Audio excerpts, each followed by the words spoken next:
To understand the spiritual mind, it is not easy, and no one wants to learn it because it is so difficult. Because of the process of training is continual and consistent discipline to the point of death. What man or what person would want to deal with this type of process? David Goggins enters into this type of process, mind and discipline. Through excruciating pain, time, and discipline, he gains the understanding of a spiritual mind, which is displayed throughout the Bible.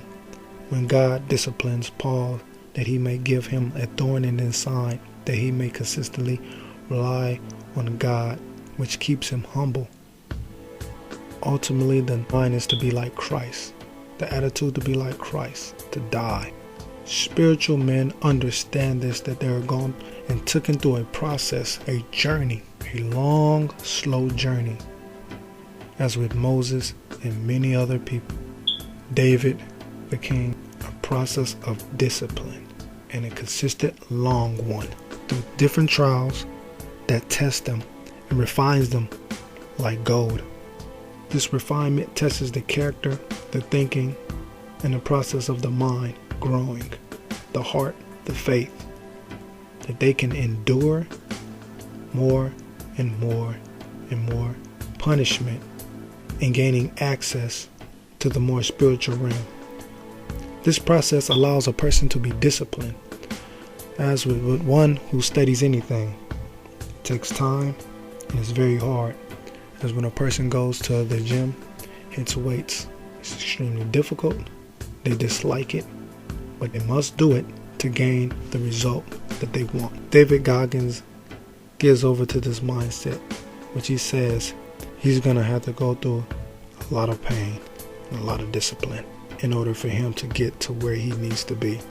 He knew that it's actually true to get to that place, to deny one's own sinful humanity and give yourself over to spirituality, no longer accepting the victim attitude, regardless of your situation that you've been put into, and still able to overcome that situation.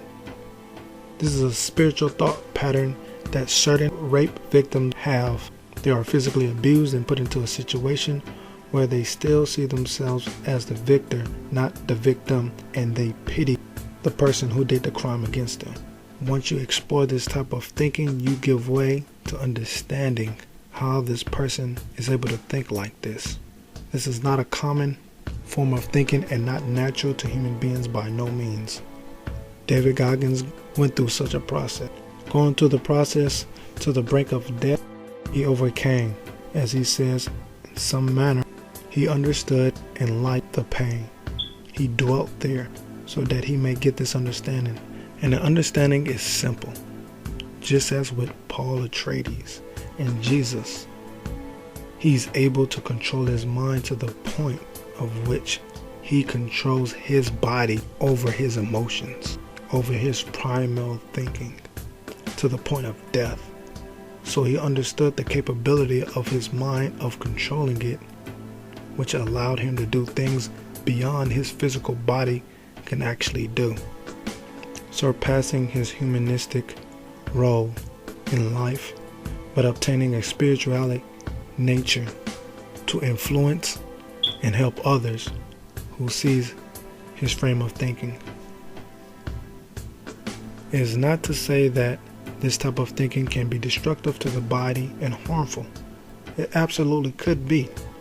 The process is not to think about that, but to think about and to understand the capability of the mind and what its process and its capability is. And that's simply to surpass humanity, not fear death, overcome it, and obtain spirituality. This is the same process that Jesus Christ dealt with his entire life. At Gethsemane, understanding this process and overcoming death, one may ask and question and argue, David Goggins is no Christian. One can easily argue back, if he has the power and discipline to control his mind, how easy would it be for him to be a Christian? The whole process of Christianity is to deny oneself of his sin and take his cross up daily, which Jesus did. From having this spiritual insight, David Goggins is able to lead people more spiritually than more Christians can, because of the simple fact that he's able to obtain that type of control over his mind and body, which is the only and main process of being a Christian, which is to deny oneself and to be Christ-like. So understand this strategy and use it for spirituality is the key.